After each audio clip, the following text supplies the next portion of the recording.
You open your phone and instantly you feel small. You see someone's on vacation, someone's getting engaged, someone's buying a new car, and you don't even realize it. But in less than 5 seconds, your brain has already ranked you in a silence competition. That's the trap of comparison. It happens quietly, biologically, and yet it can completely shape how you see yourself. So today in this video, we're gonna talk about why comparison exists, the dopamine trap, identity shift, habits to break the comparison cycle, and the truth about being enough. So stay with me till the end of the video. Welcome back to my channel. I'm Alex, and today we're gonna talk about how to stop comparison.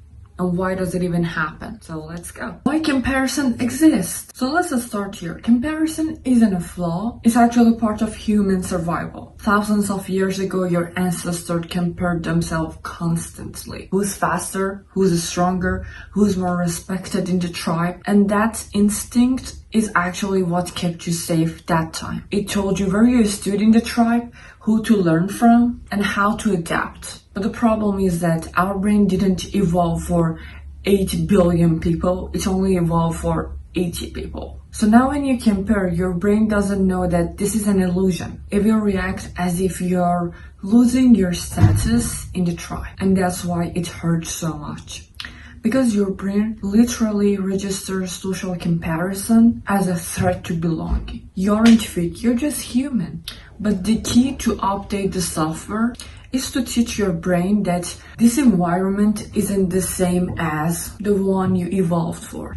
The dopamine trap. Every time you scroll, your brain will release a hit of dopamine, the same chemical linked to motivation and reward. So when you see someone doing better, your brain feels a drop in your dopamine followed by anxiety. It subconsciously wants to restore that feeling of reward. So what do we do now? We start performing, posting, proving, trying to look more put together. But here's the science. Studies have shown that upward comparison, as in comparing to someone ahead, triggers feeling of inadequacy and motivation simultaneously. But that motivation is built on insecurity that will burn out fast. It's like trying to run with fear chasing you. You will sprint for a while, but eventually you will collapse. So real progress can come from the fear. It comes from identity alignment. Doing things because they match who you are becoming. Not because you're trying to catch up with somebody else. The identity shift. So here's the real turning point. You can stop comparing by not comparing. You stop the comparing by redirecting the comparison. Instead of comparing you versus them, shift it to you versus past you. Instead ask, am I handling things different than I used to do 6 months ago? Do I recover faster now when life hits me? Do I treat myself with more kindness than before? That's the progress. Your brain needs data to measure the growth, so give it the right data. The more you measure inwardly, the less those external noises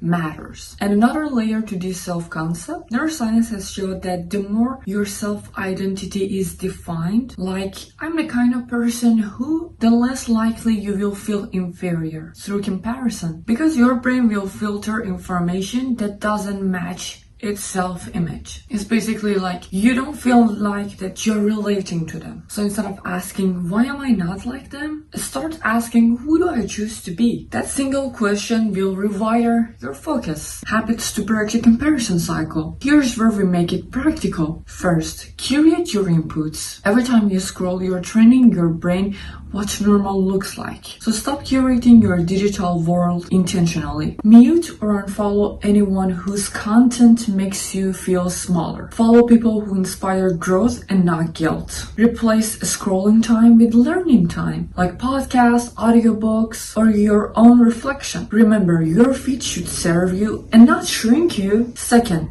daily self-audit. Each night, ask yourself 3 questions. What did I do today that I'm proud of myself? When did I compare myself? What triggered it? So over time, you will notice the patterns. Certain times, mood, or apps that fit it. So awareness alone will reduces the emotional reaction because it activates your prefrontal cortex, the rational part of your brain, and quiets the amygdala, the emotional threat center. Third, practice deliberate deliberate appreciation. Train your brain to notice abundance. Each morning, write down one way that someone else's success benefited you. Example, their discipline reminds me that it's possible for me to also be disciplined. This rewires the comparison into gratitude-based learning. Fourth, micro goals. Set daily goals that are process-based and not outcome-based. Example, I will spend 30 minutes to read my book instead of saying I will finish that book. For this one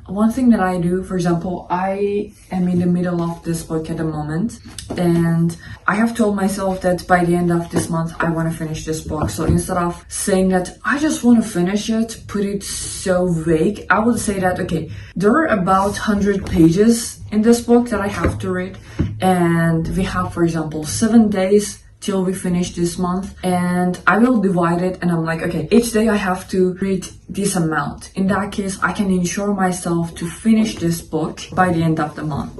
So when progress is a small and personal, comparison loses its power. Fifth, identity journaling. Once a week, write, the version of me that I'm becoming is, fill in what habits, beliefs, and boundaries that person has. So over time, you will start living into that version, and comparison will naturally fade because you're too busy evolving. Yay!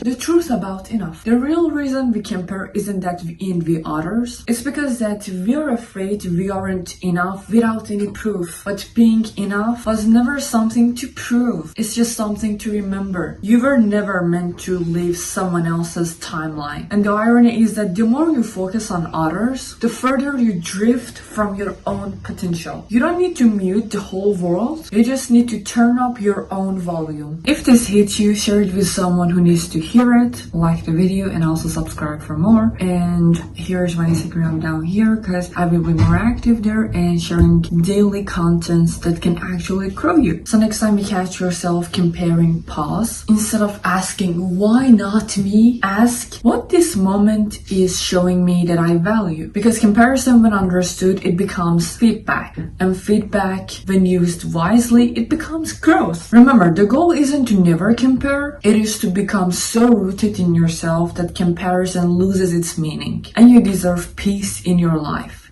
Thank you so much for staying with me till the end of the video. I really appreciate you, and I hope I will see you in the next one. Bye bye.